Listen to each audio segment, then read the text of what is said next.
Hey guys, and welcome to another options video. Today we're going to be talking about strike prices and expirations. If you haven't watched our beginner guide yet, I would highly suggest so. Um, Today's topic is going to be implying that you already have those other foundations under your belt. Again, my name is Kenny. I'm one of the trade tip analysts here, and let's go ahead and get started with the video.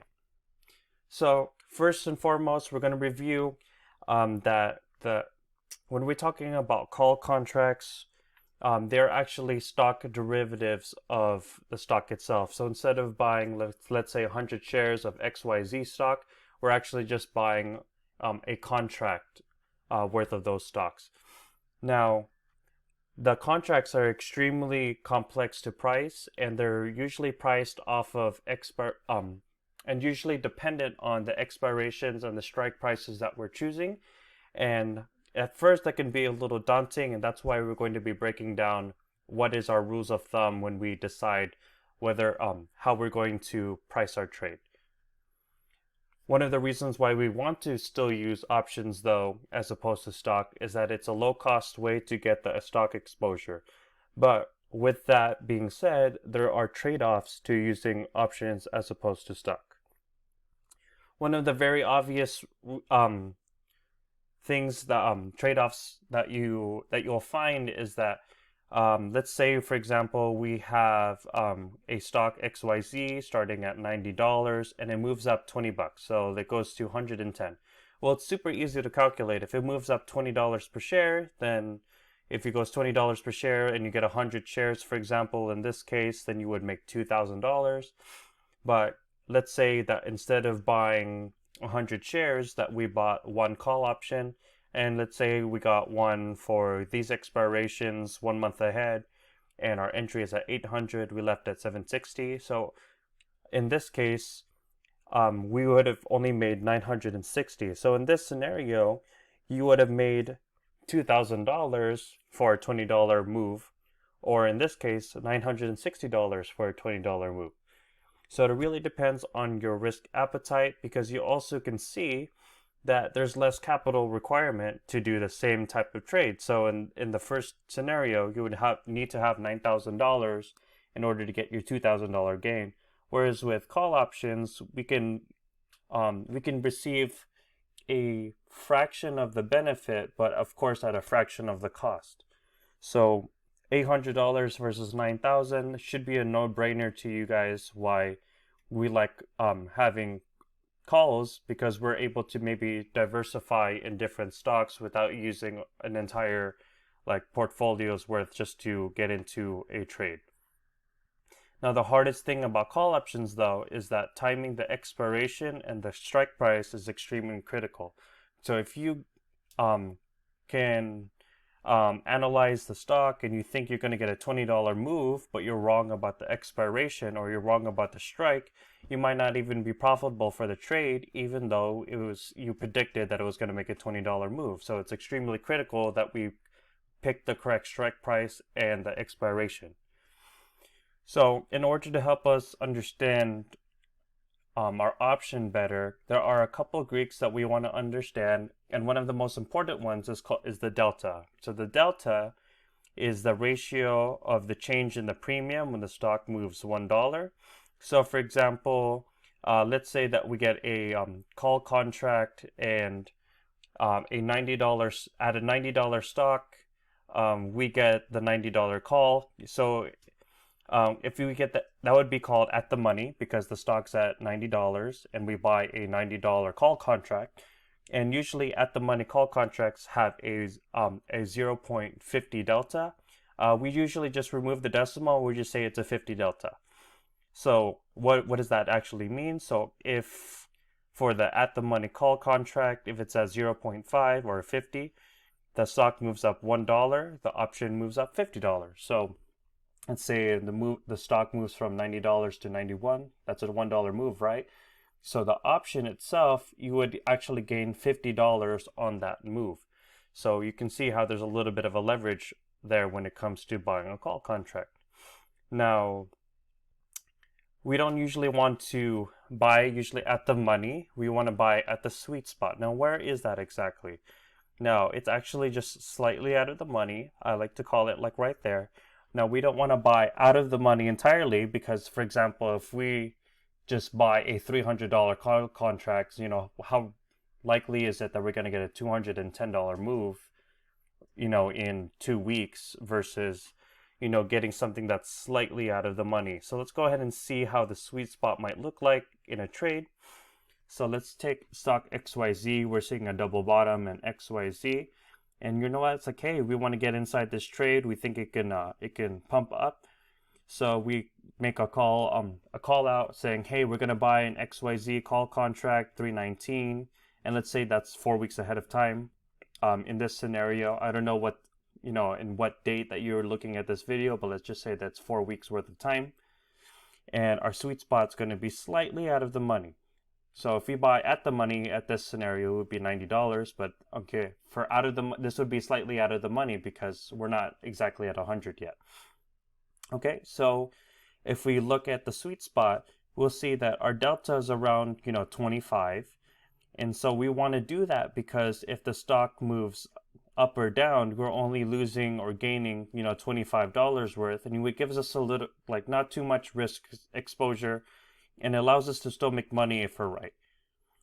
So let's say that now it did work into our favor. Now we're at the money with our call contract, and that's great because at this point we've already accumulated maybe $250 or $300 worth of cushion that we get to use now, that we now get to experience. And after this point, we should be experiencing almost a 50 delta. So that must mean that as we go up higher, we're accelerating how much we're winning or losing. Now, that's great because if we're at like $200 or $300 profit, and then, now it moves up $1 and we move 50, it's like, great. We're getting more money for our buck. And if it moves down 50, it's like, well, that's fine too, because you know what? If it pulls down just a little bit, we already have a $250 to $300 cushion by this point.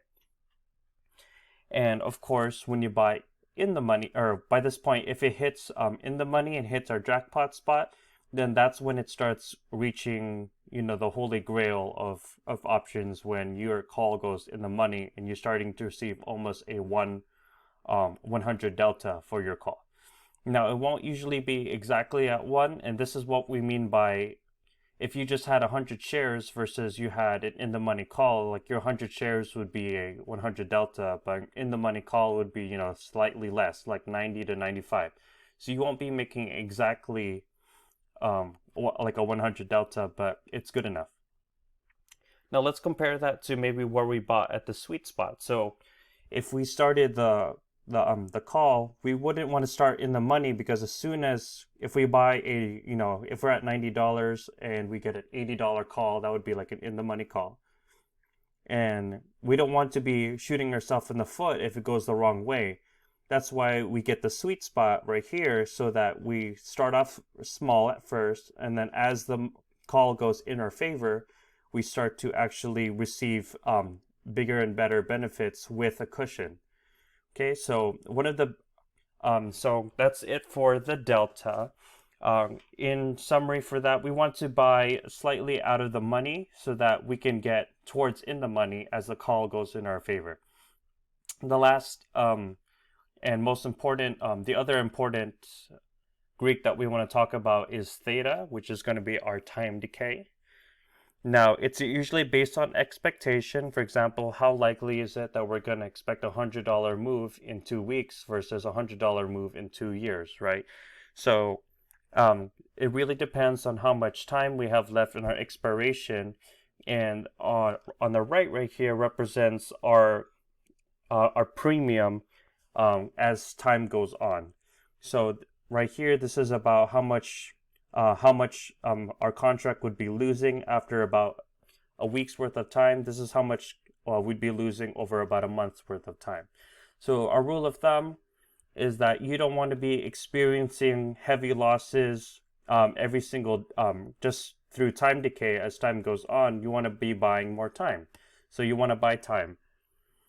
Let's do just an example of how it would look like if you buy a weekly call option. So if you, for example, if you bought a weekly call option, it would be cheap, it would be like $300. But after you wait about a week, you can see that there's a big, there's a, it steeply declines. And you can see this depicted by the arrow here. If we just waited 1 week and the stock price never moved, you can see that our we get like an 86% loss just due to time decay. Like our option, our a stock never really moved, but because it's not going in our way, for example, we just lose just this much over time decay. So in general, it's super extremely risky to get a weekly call option. So we actually want to buy time on it. So if we want to do, for example, a monthly call where we buy somewhere within, you know, two weeks to, or maybe like 4 weeks to 8 weeks out. Let's say that we got one for $800, which seems a little expensive at first, but let's go ahead and see how much decay we would get over time. So let's say that right from here to here, that would be 2 weeks. So you can see how in 2 weeks, maybe it would go down to only $6 in value. So that would only lead to a $25 loss compared to the 86% loss just because we bought the wrong time on it. Okay, so in general, what we want to do is in order to compensate against time decay, we usually want to, even though it costs a little bit more money, we actually want to buy more time so that we experience less time decay and we give our trade a little bit more room to run. So let's go ahead and, so in general, for our, like, a little golden nugget for you guys is we want to buy at our sweet spot, which is going to be slightly out of the money, so that as the trade goes in our favor, it exponentially makes more money for us, and it gives us a little cushion in the beginning in case we're wrong about our trade. For expiration, every call needs to at least have 2 weeks minimum, but what we want to do is actually get our expected move and times it by 2. So if we expect a stock to move within, for example, in 2 weeks, what we want to do is buy an expiration that's 4 weeks out. Okay, so let's go ahead and look how that would look like on maybe a real life stock. So we actually have one of our trades that we set up for you guys, which was in gold. And so this is our gold chart right here. I guess it's nice that we're actually pulling up some real charts for you guys. And so if we expect that we, for a move to happen from one end of the channel to the other end of the channel, let's see about how long my time expectancy is for that. And let's say that's about 15 days. So remember, so what I want to do is I'll take my expected move. So if I expect 15 days, then I want to times it by 2. So I want to get 30 days out. So in this case, I want to get 30 days worth of expiration. So I know that. And then maybe for our strike price, we don't usually want to buy at the money. We want to be slightly out of the money just to give us a little bit of cushion. So let's just say that this is at $160. So when we give you guys those call outs for our trades, this is about the setup that would look like. So I want to buy something that's 30 days out with $160 strike price so that it gives us enough time to run. So the platform that I use to trade is Tastyworks, and on my platform, we can see that the main strike prices are indicated by the ones that are just open, that don't have the W or the Q on them. And so if I want to find something that's 30 days out, the best one for me is probably going to be the April 16. So it's going to be 40 days. Well, even better, we're buying more time. So if we scroll down and we look for the $160 call, we're also seeing that there is actually a lot of volume here that coincides with our call, which means that we'll usually get a better fill on our trade. So with that being said, let's go ahead and review what we talked about. So I expected a move from one channel to the end of the channel, and I expected that to happen within about 15 days. So 15 days, so my expected time for the expiration is I want to times it by 2, so that's 30 days. and I want to buy slightly out of the money. So instead of buying the $158 call, for example, I buy the $160 call. And so if I look at my platform again, that's how I derived that I was going to get a $160 call with an expiration of April 16. So with that being said, guys, if you guys are still having trouble with it and you still don't quite understand a couple topics, please be sure to let us know so we can go ahead and help you guys out and make and help us make better content for you guys. And if you guys have any other questions, again, just reach out to us. We'd be more than happy to help you. And with that being said, this concludes our video. Have a good rest of your day and see you in the next one.